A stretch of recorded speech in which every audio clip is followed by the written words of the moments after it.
introducing today's program, and our speaker, the excellent program today, is Sister Mary Ann Smith.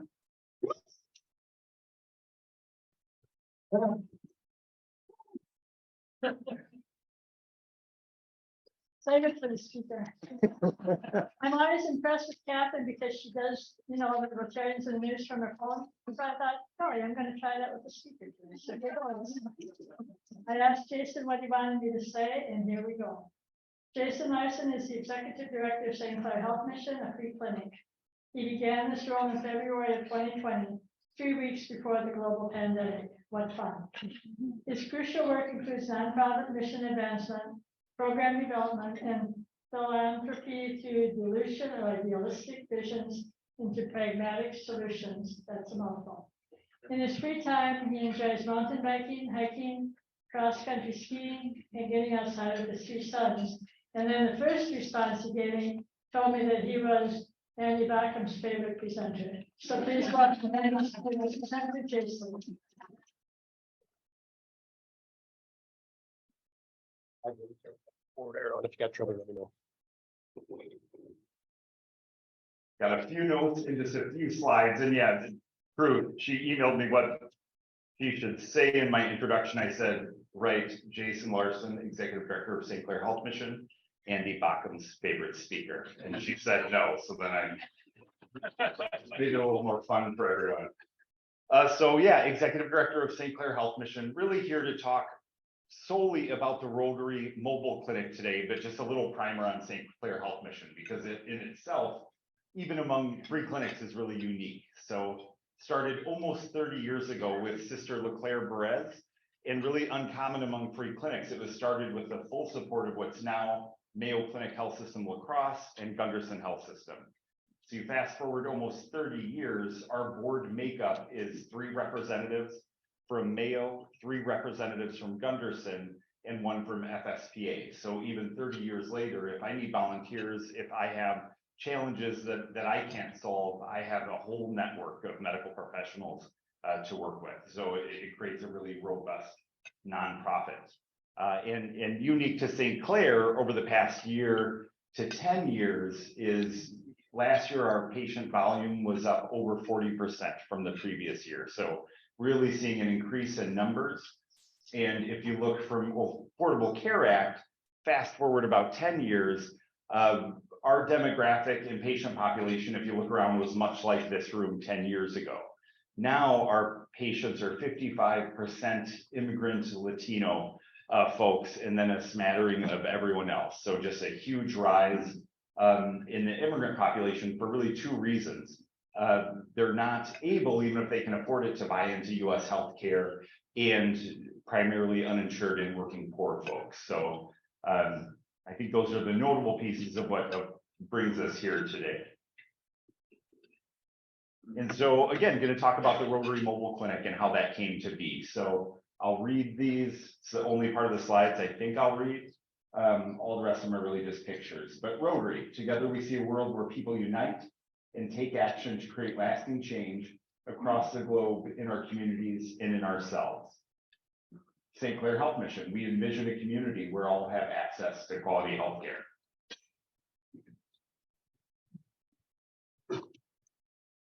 And how the 2 stories align. So if you can remember, I know maybe we're all sick of COVID, but if you can think of like March, April, June, July 2020, it was a really scary time. It was a really hopeless time for most of us, individually and collectively, and a really powerless time.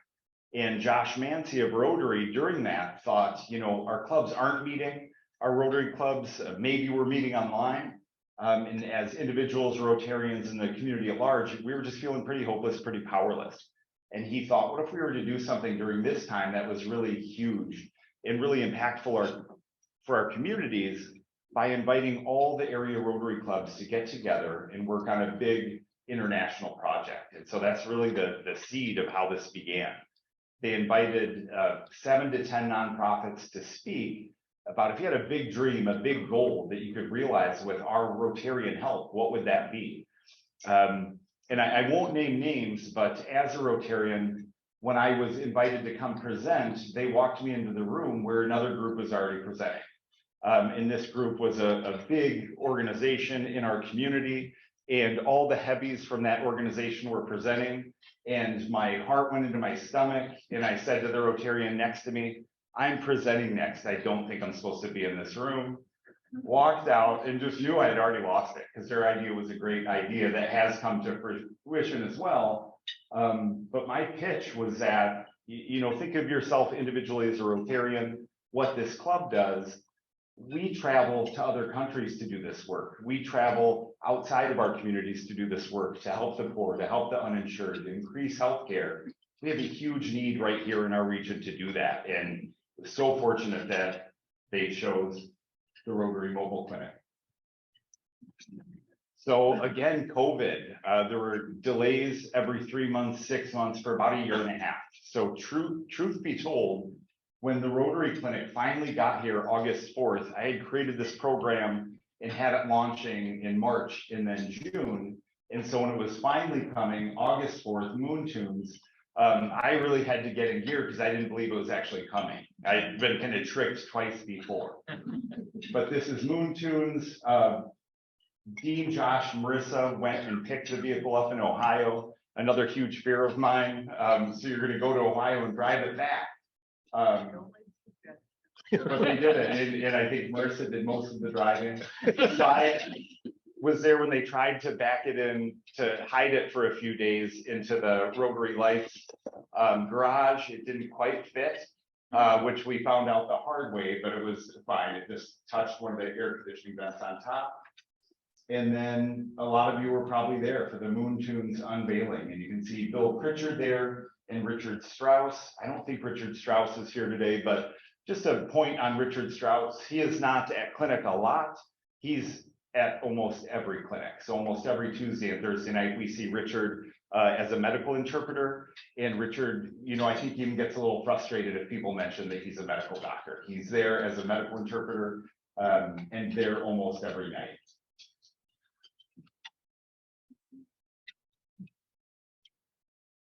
So this is Andy, in a previous role, always made fun of my presentations were literally typically always graphs, and I tell a few stories and charts. This is the only one. So, and this is by no means the impact that we've had in just 2020 in 4 short months. This is the impact that we can kind of prove. So we found out about this Harvard Health Maps after we had started the mobile clinic operation. But in the last quarter of operation, so the first quarter of operation in 2022, we had 278 patient visits, and the different screenings and medical visits and the services we provide amounts to about $461,489 returned to the community. 62 ER visits avoided. And again, this isn't all the data we have. We're a paper charting organization, so this is just the stuff we knew we could pull together. So there's a lot more impact in just 4 short months even than that. So in August 4th, we got the vehicle delivery. We already had a schedule built out and continue to of what that would look like. So in short, we have 3 programs, and I'll talk about each. One, we partner with Arcadia Schools. So again, 55% of our visits are Latino immigrant population. Arcadia School District in that region in Trempealeau, 15 years ago, they had 2 or 3 Latino families. Now it's 85–90% Latino families in that region. So population has really blown up there. And so we know we want and need to serve that community. The Rotary Mobile Clinic, if we just went to Arcadia, would pay for itself and would greatly improve the needs and health needs of the community. So on Thursdays, alternating Thursdays, we go to Arcadia. Again, this is the first night, and as the executive director, we roll up, we get set up. It's, as you can see, it's pouring rain, and this is at about 5:30, and we're doing a sport physical night or about 4:30, and we're doing a sport physical night at 5 p.m. So if you can see all the cars and all the individuals waiting to get sport physicals, it's those moments we all have where, deep fear, you're trying to talk and ease everyone and reminding everyone, hey, we're just launching this program. We don't know what we're going to get right out of the gates. And that's what it looked like, just kind of blurred the video so you can't see license plates and cars. But by 5 o'clock, we had a full line of cars lined up and wrapped around and did 19 sport physicals our first night in Arcadia. So since then, some of the services we offer, we do vaccination clinics, primarily for the youth that need to get vaccinated to get in school. There's some challenges in Trempealeau County where you can't, Trempealeau County doesn't vaccinate Trempealeau residents without kind of birth certificates, IDs, all the normal things most of us have. Immigrant population doesn't have. So we do vaccine nights, sports physical nights, general clinic nights, and we'll see more and more services that I'll talk about a bit as we go on. And again, it's 10 total slides, so this will be short. Every Wednesday, we do what's called street medicine. This is a partnership with Gunderson Health System. Started really with Sandy Brecky, my predecessor, in her role at Gunderson. When the pandemic hit, there were a lot of folks homeless, unsheltered, that couldn't get into shelter, because if you remember, we all needed like a 2-week quarantine, but there was no place for folks to quarantine. So there were a lot more people homeless and out in the streets, and she just started doing rounds with some of those folks. That developed into a really robust street medicine program. So every Wednesday we visit Catholic Charities, Salvation Army, Huska Park when there are folks there that's kind of winding down, Cameron Park, and we go through the parking ramps where a lot of the homeless folks congregate and live. Things that I've seen in just some of the magical moments on Street Med, you know, it's a tough service to give, but we've done ultrasounds on pregnant moms, tons of wound care, tons of foot care. And one gentleman that we had found at Huska was beaten so severely that it was unlikely he would have survived if we didn't get him to the hospital. And Mark, our community health worker, drove him to the hospital. No one knew he was in quite the shape he was, but so they kept him in the hospital for about 2 weeks.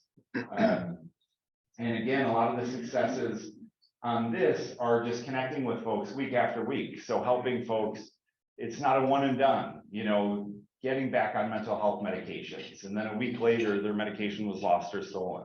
So having the folks from Gunderson, folks from Mayo that understand the system to kind of override. If you've ever lost your prescription, you can't just go get another one. You have to override that, get another prescription release. There was a patient yesterday that was back at Salvation Army after being out for a long time and lost housing. And this patient's a non-English speaker, broken English. And one of the resident doctors just started talking to him in Spanish, and the patient started crying because no one had talked to him in his native language in a long time. So he just, you know, I'm getting a little choked up thinking about it, but just those human connections that build relationships so we can really deliver healthcare in a more meaningful way. And then farm medicine, which will become kind of farm and pop-up medicine, which I'll talk about briefly next. We travel to farms where the large employee base is, again, immigrant Latino population. So doing that on alternating Fridays, and that'll ramp up likely to every Friday by summer. And so again, we go to farms, we don't know exactly what to expect. One farm we were at, we had the resident director from Gunderson. And again, it's those moments where you're riding out to a farm with the leader of the family residency program from a major healthcare institution. And I don't know what we're going to see when we get there as well. We saw 14 patients, 11 did annual exams on, some of whom hadn't been to a doctor in 10 or 20 years. So just really meaningful programs, really meaningful practices. And let's see what my next picture is here. We'll go back. Almost done. So what's on that 2-room full-scale family medical unit, it has 2 exam rooms, open area in the middle, 3 sinks. It's got an EKG, portable ultrasound, full lab equipment. So it's just like when you go to the doctor. The offices are set up. We've got wound care equipment to do wound care. So just about everything you'd have in your doctor's office. The only difference is it's newer and nicer than your doctor's office.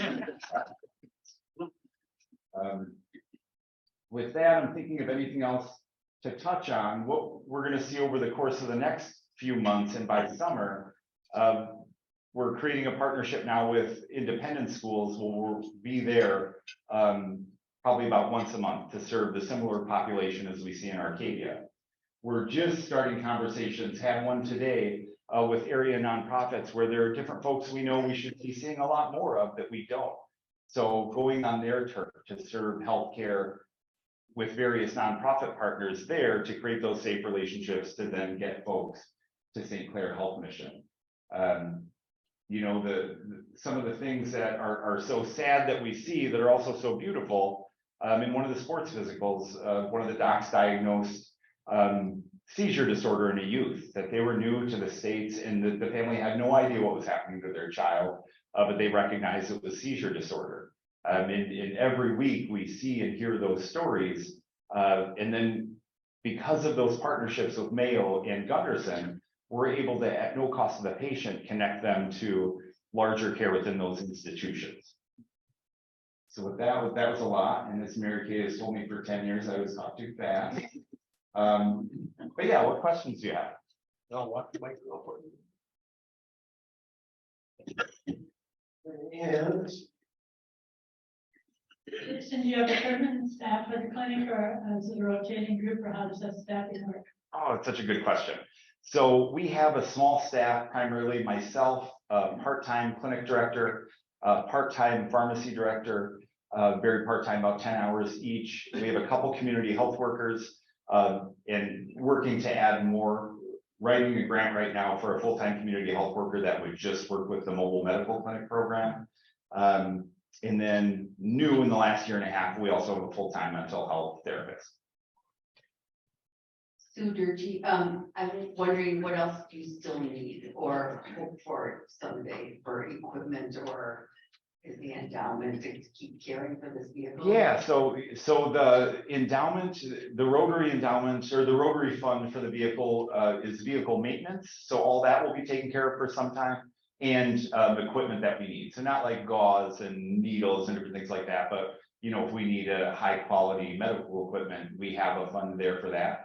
Our big need right now is, like everyone, more funding, but specifically with numbers 40% up year over year. What that does is two things. So my pharmacy costs were high 2 years ago at 165,000. They were 235,000 last year. So that's our one pocket greatest cost, because our pharmacy is also 100% free for our patients. And then on the other side, what we're working on as well is we need a lot more medical volunteers when you're in clinic, and mobile clinic numbers are so high. So just ramping up volunteerism, which we're working on as well. Rashnik, I really enjoyed the beginning because how art imitates life, or life imitates art, and that scene of those cars coming in reminds me of the Field of Dreams, where they come in and to provide what you're providing feels like that. It just is a wonderful, and I feel so good about the fact that we have people in this room that help make this happen. And I always felt good about participating and providing some funding to that. So to see what the impact is having is just extraordinary. So thank you. Thank you. And yeah, thank you all for your support. And Steve Malley has a question, but also he was your local rep.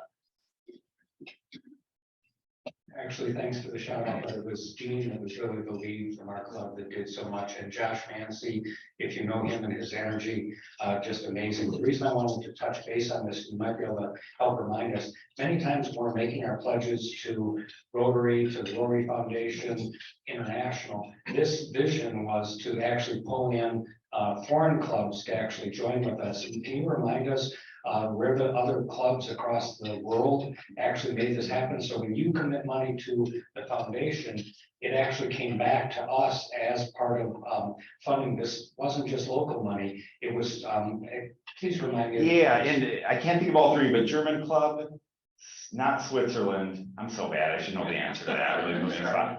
But the German club even had 3 family men docs, so they also kind of advised what should be on the unit that we weren't thinking about at the time, and did add that to the unit. So I just wanted to emphasize that when you're making your pledges, it's a chance to actually bring money in from outside of our country that actually helps serve. And that was part of Josh's vision, as well as Dean's, that made this happen. So hats off to both of them. They're just amazing, inspirational Rotarians. And on that point, Mark Jolivet, as part of the PENS program with even Marigo, he had acknowledged to me that he said he didn't even realize that this project actually had gotten RI money from the foreign Rotary clubs to bring into our community. There's so many engaged Rotarians and Rotary clubs here. Seems like we ought to be able to do that more moving forward. So it's fantastic to acknowledge. Catherine. I happened to have taken a picture of the back of the bus. Nice, thank you so much. It's a group effort. And the Netherlands that donated to it. Gene. So I heard some of the staff, what about the, do you have a social work component? So we always had a full-time kind of social work person, and then was lucky to be able to transition that into our full-time mental health therapist is also a licensed social worker. And so she sees patients and she supervises our small crew of CHWs, community health workers. Right, and then we have social work volunteers as well. Anybody else? We got maybe just a couple more. We'll have to wrap it up here pretty quick, but awesome job, Jason. When the first Mission of Mercy for dental health care started here, Tim and I were the local co-chairs for that. And would there be an opportunity to do some kind of a big health thing, you know, like set up somewhere that you guys could operate it, but that you could see masses with a bunch of docs for a day or something? You mean on the medical side? On the medical. Yeah, certainly. I So mean, it was huge.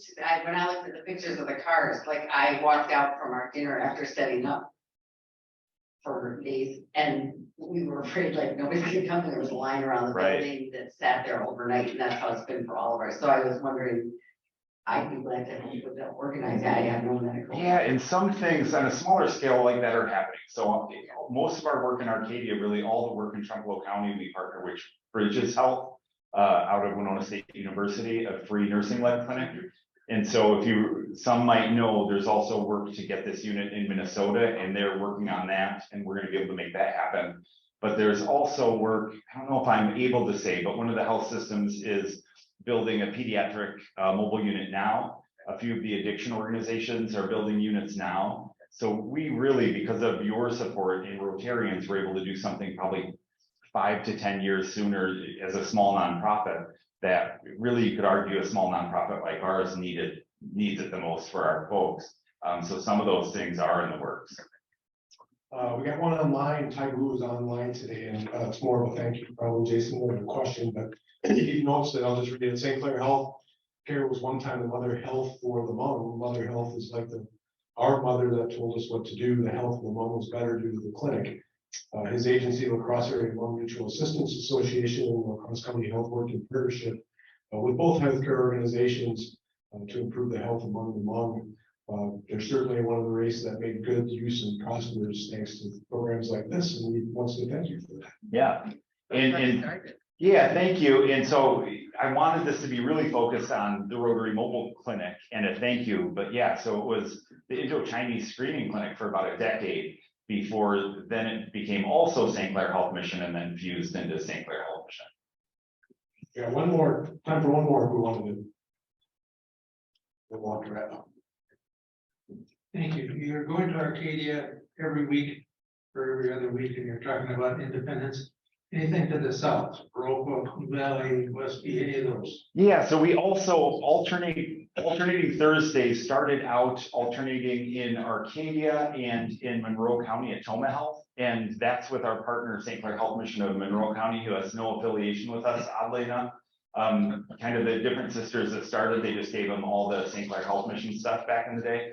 But so now we're regrouping with them, and they're going to probably pick a Sparta or more remote location. So on the alternating Thursdays, it'll be back in Monroe County. Awesome. Yeah. Give 'em a Thank round you of so applause. much. Thank you so much for making us aware of how our money and our efforts impact the community. It's just certainly awesome.